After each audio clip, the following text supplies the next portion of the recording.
Assalamu alaikum everyone. This is lesson 8.4, transforming quadratic functions. Go ahead, check on the files on Edmodo. You will find some resources just for you to use for a better understanding. Here is the visible learning worksheet that you can use to make your understanding better, and you connect the previous lesson to the next lesson with this lesson. These resources are to be used before or during the class discussion time today from 10 to 12. And for more questions, you can send us on private messages or on the classroom discussion on Edmodo from 2 to 3. Bismillah,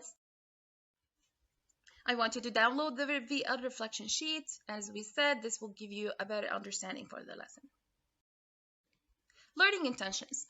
You need to graph and transform quadratic functions, as simple as that.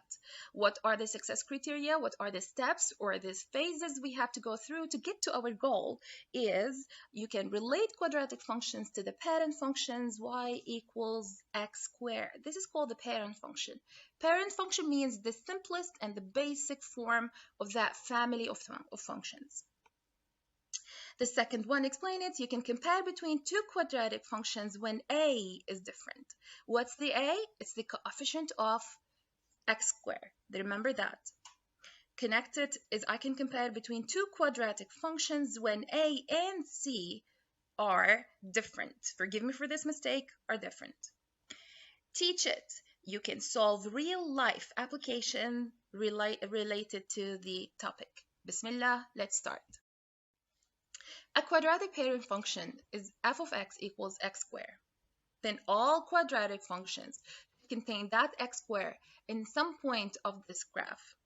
As you can see, for the parent function x squared, the axis of symmetry is x equals 0, and the vertex is the origin. So the function has only 1, 0 at 0. And here is the graph. Keep this in mind.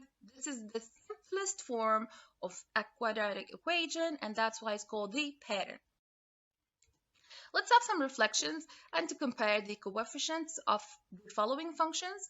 Here I have 1, as we know that it's hidden, so we can't see it. It's 1.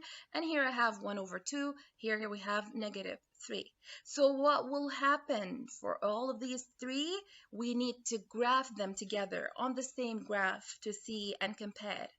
Notice that the red one is x squared, which is the parent function. What happened for x 1 over 2, when we multiplied a half by x squared, it got wider. And when we multiplied by negative 3, two things. First one, it was reflected downward, and then it was compressed. So it will be narrower than the red graph. Always remember, your reference point is x squared, which is the parent function in red. So when you want to compare and you make your conclusion, compare it according to the x squared. Is it wider, narrower, is it reflected, or other things? So as you can see, the value of a talking about the direction of the parabola open and the width and how narrow or wide it is. I wanted to keep this in mind. When we talk about the narrow and wide, we just take the value, which is the absolute value. If the value is greater than 1, then it's going to be narrower.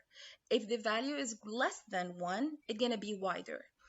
And somehow students will connect that as opposites. I don't want you to use this, but let's remember when the value is less than 1, it will be wider than the x squared. Okay? So let's start with example 1a. We have two functions, f of x equals 3x squared and g of x equals 0.5x squared.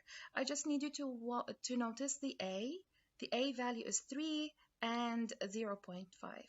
The absolute value here, we have them positive, so no problem.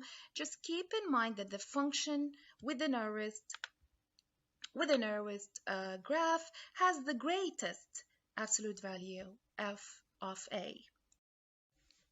Let's continue. So if you see the graphs, on one graph, you will see that f of x equals 3x squared will be narrower than g of x 0.5 x squared.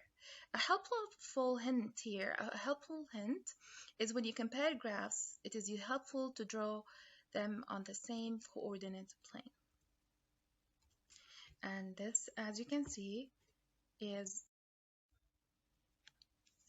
you can pause the video, check your notes again, and go through the steps. So check it out on your notebooks and prepare yourself for example 2.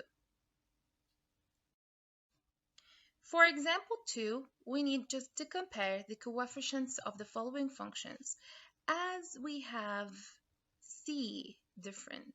As you can see here, 1 and 1, but we have the c is different. So what will happen in this case? Simply and keep it as this way. If you're adding a positive number, it will be moved up or shifted up or translated up. And if you minus a positive number or you add a negative number, whatever you want to say it, at the end it should be minus something, then it will go down.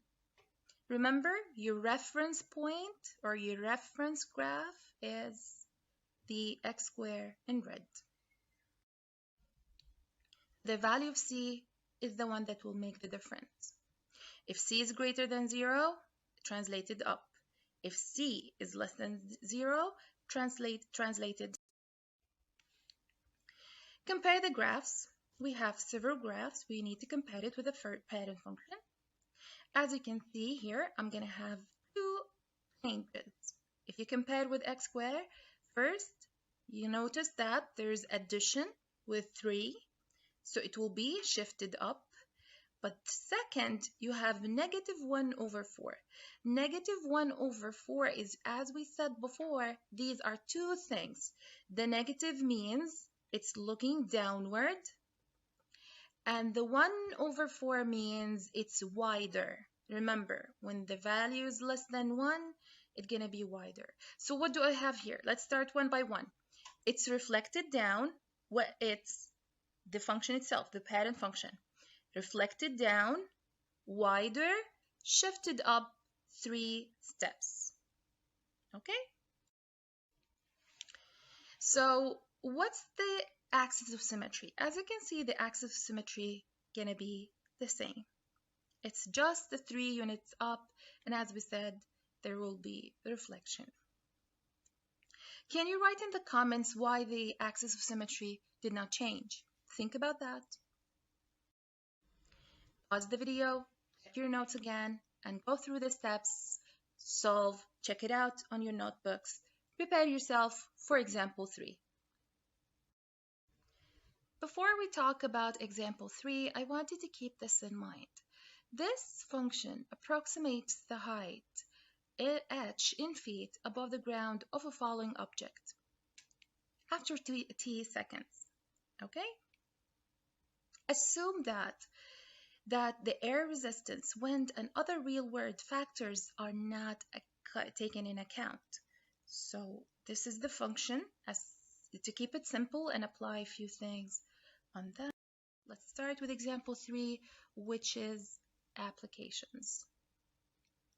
2 identical softballs were dropped. The first is dropped from a height of 400 feet, and the second is dropped from 324 feet. So as you can see, the c will be different. So the function is the same, nothing changed, but one is dropped from 400 feet and the other one is 324. So how the graphs will look like? This is how the graph will look like. Remember, this is not the path of the object. The object will fall straight down. What we're talking about is the height over the time. So when we talk about an object dropped, so it will go straight with gravity, but this is not the path. So caution, be careful. This is not the path, it's the height. Okay, so as you can see, the vertex is changing, which is okay. Here we need to use the graphs to tell when each softball reaches the ground. As you can see, here we have a function and it's grabbed, all nice. We're talking about these points. That's why it's helpful to use an online graphing tool or a graphing calculator if you want, or you can use an Excel sheet and check the answers. Here we're going to have one after 5 seconds, which is the one that was dropped higher, so it would take more time, and the other one is 4.5 seconds, which is the one that is with the less height, so it will be get to the ground faster than the one was higher. And as we said, these answers are reasonable. Pause the video, check your notes again, go through the steps, solve, check it out.